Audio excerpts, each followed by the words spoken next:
Hello everybody, welcome back to video, and today it's the 1 year anniversary of this channel, so I thought I would go back and update an old list. So today I'm going to be updating my ranking of the Scream movies. So let's just get started. Same place we started last time. Number 6, Scream 2. Now, Scream 2 is a good movie. It really is.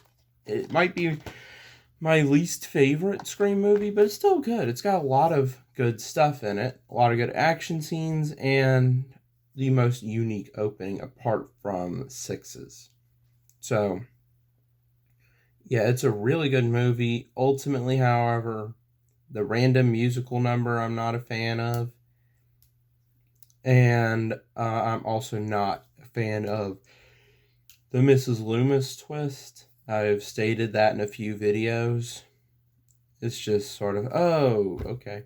I mean, it does go in line with the whole anyone and everyone is a suspect, but at the same time, I don't know. Number 5 is Scream 2022.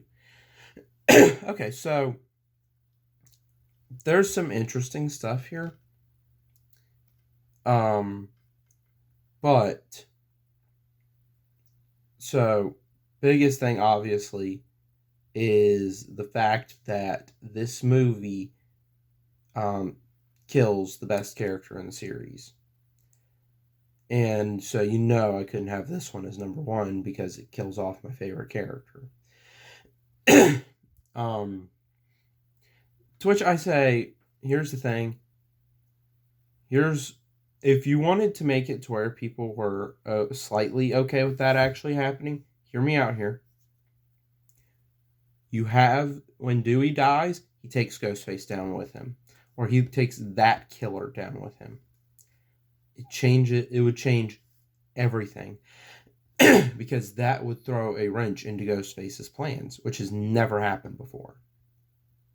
Because Dewey would be taking out one of the killers. Maybe it happens the same way, or at the very least, Dewey unmasks Ghostface. I mean, you have Ghostface literally say, it's an honor.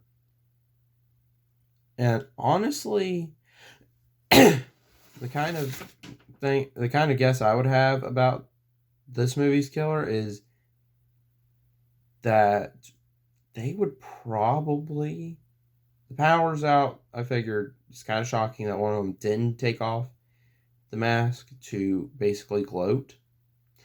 But yeah, almost all of my issues with this movie stem from the fact that they kill off the best character. And hear me out here. Mindy in this movie might be the most suspicious character in the entire series that wound up not being Ghostface. Second only to Patrick Dempsey in Scream 3. So yeah, there's several issues, but the returning cast are really good in their performances. And with Roger L. Jackson, feels like he did his last performance in the role seems like it was a year ago, not for what this was, not 10 years ago. So there is some good stuff. Unfortunately, mainly overshadowed by one big thing. Number 4 is Scream 4.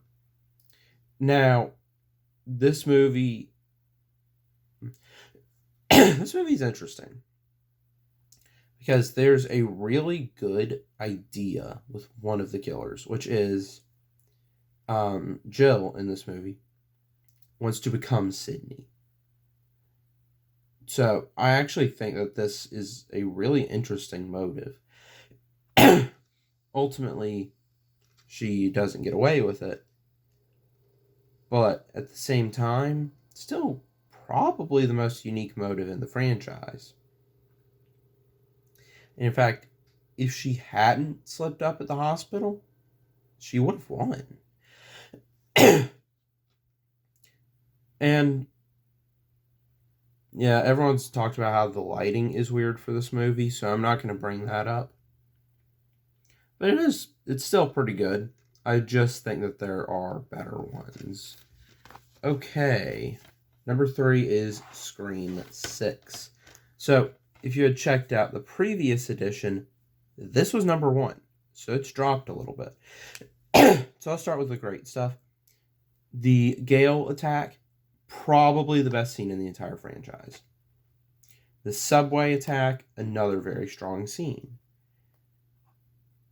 And I still think the reveal of there being 3 killers is a good idea, and having them be all on board for the same motive makes it a more credible threat.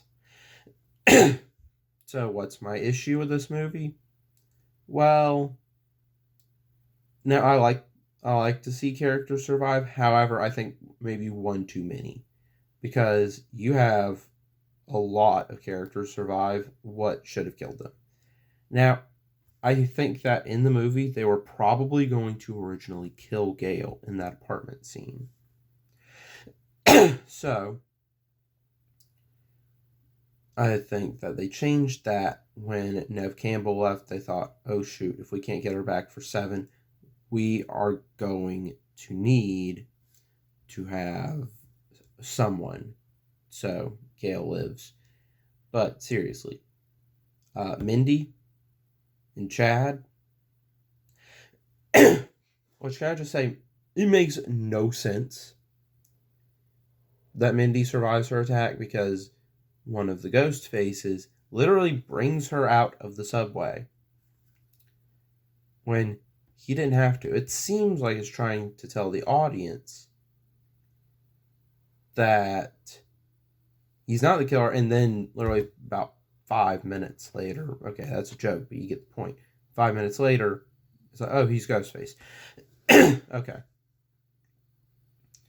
And then, yeah, I mean, Chad obviously probably should have died. And then, well, I mean, characters have taken shots before, so in the franchise, so I kind of understand Kirby's survival.